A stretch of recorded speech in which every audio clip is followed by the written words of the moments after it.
दोस्तों, कल हमारे देश के प्रधानमंत्री माननीय श्री नरेंद्र मोदी ने लाल किला के प्राचीर से 77वां स्वतंत्रता दिवस के अवसर पर मुख्य रूप से 3 बातें कही और उन्होंने बताया कि हम लोगों को इससे लड़ना है। तमाम भारतवासी को इससे लड़ना है और वो 3 बातें थी: परिवारवाद, तुष्टीकरण और भ्रष्टाचार।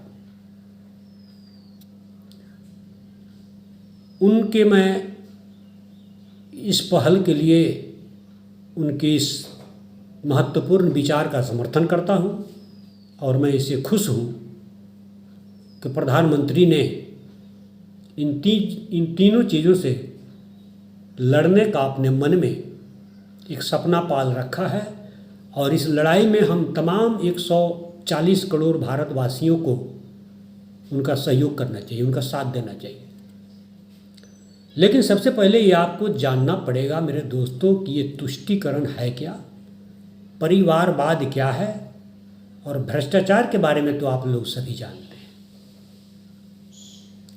एक भारतीय जनता पार्टी ने एक संसद में प्रस्ताव अध्यादेश लाने का तैयारी कर लिया है, यानी चुनाव आयोग की कमेटी से CJI यानी chief justice of India, Bharat के मुख्य न्यायाधीश को अलग रखने की अध्यादेश।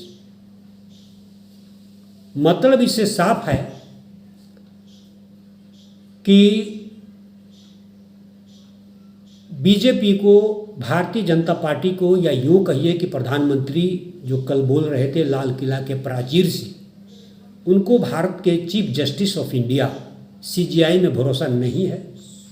उनका मानना है कि मैं जो कहूँगा वही कानून है और वही संविधान है। दोस्तों, देश का सुप्रीम कोर्ट जो फैसला देता है हम सबके लिए मान्य होता है, चाहे हमको एक्सेप्टेबल हो या न हो, हम लोग इसको मानते हैं। इसलिए कि इससे बड़ा अब कोई न्यायपालिका हमारे मतलब नहीं है जहाँ पर हम लोग जाएं और जा कर के अपने फरियाद को रखें। लेकिन नहीं, बीजेपी यानी मोदी जी का विचार यह है कि भारत को चुनाव आयोग की कमेटी से भारत के जो CJI यानी चीफ जस्टिस ऑफ इंडिया है उनको अलग रखा जाए और हम जो कहें 2-3 आदमी वही लोग कमेटी में रहें और जिसको चाहें चुनाव आयुक्त नियुक्त करें। ये देखिए, भ्रष्टाचार ये है कि इंसाफ है कि क्या है, आप इसका विश्लेषण आप करें। दूसरी बात यह है कि परिवारवाद का परिभाषा अगर हम खोजेंगे तो किसी भी संस्था, किसी भी वंश या किसी भी समूह द्वारा देश के किसी भी क्षेत्र में या किसी भी संस्थानों पर निरंतर कब्जा या पदासीन रहने का नाम परिवारवाद है। यानी उसी परिवार के लोग निरंतर इस पर बहुत दिनों से बनते चले आ रहे हैं। तो मैं ये कहूँगा कि आजकल RSS से बड़ा परिवार कोई नहीं है। परिवार RSS यानी नीचे से लेकर के एक समझिए कि चीफ मिनिस्टर से लेकर के और प्रधानमंत्री तक, राष्ट्रपति से लेकर के इलेक्शन कमीशन तक, गृह मंत्री तक, यहाँ तक के बड़े बड़े पुलिस महानिदेशक भी RSS के ही होते हैं। अब इससे बड़ा परिवारवाद आपको कहाँ मिलेगा? बीजेपी गवर्नमेंट ये चाहती है कि हमारे जो RSS के शाखा के लोग हैं वही देश के तमाम संस्थानों पर काबिज रहें और ये लोग या मैं जो कहूँ वही हो। ये हो गया परिवारवाद। दूसरी बात यह है कि तुष्टीकरण। दोस्तों, मैं नहीं कहता 2005 में गठित सच्चर कमेटी का रिपोर्ट ये बताता है कि भारत में सबसे ज़्यादा पिछड़ा अगर कोई कम्युनिटी है तो वो मुसलमानों की है।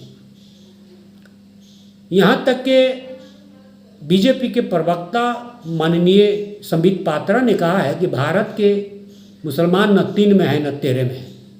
उनका कहना बिल्कुल सही है। कहीं भी नहीं है मुसलमान। 30 करोड़ आबादी के लिए कोई नेतृत्व नहीं है, कोई नेता नहीं है। इनके खिलाफ लगातार डिस्क्रिमिनेशन, भेदभाव होता है। इनको सरकारें जैसे चाहती है वैसे रौंदती है। इनके घरों पर बुलडोजर चलाती है। यहाँ तक कि अब ये 2 रोटी के लिए भीख भी इनको नहीं मिल रहा है। सच्चर कमेटी का रिपोर्ट ये बिल्कुल सही बताता है कि अनुसूचित जाति एवं जनजाति से भी बदतर आदि मानव काल में जी रहे हैं भारत का मुसलमान। लेकिन आज अगर कोई नेता या कोई व्यक्ति अगर भारतीय मुसलमानों की बात करता है और उसको आगे बढ़ाने के लिए या उसकी सुरक्षा में 2 शब्द बोलता है तो तुरंत आरएसएस और बीजेपी की तरफ से उस पर तुष्टिकरण का आरोप लगता है। उनका मानना है कि मुसलमान भारत के नागरिक ही नहीं हैं। ये हो गया बीजेपी और आरएसएस की आइडियोलॉजी। दूसरी बात यह है कि भ्रष्टाचार।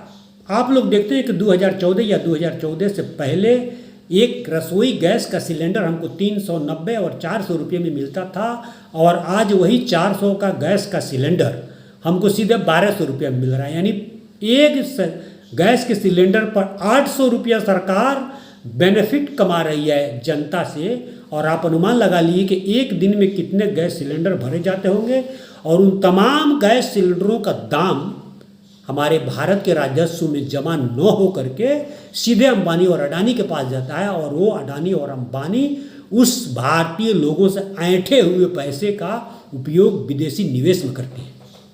अब आप अंदाज़ा लगा लीजिए कि ये भ्रष्टाचार है कि क्या है। डीजल और पेट्रोल और अन्य चीज़ों का दाम हवाई जहाज़ और रेलवे का भी तो छोड़ ही दीजिए। तो इस तरीके से हमारे देश का इंफ्रास्ट्रक्चर जो है बर्बाद हो रहा है।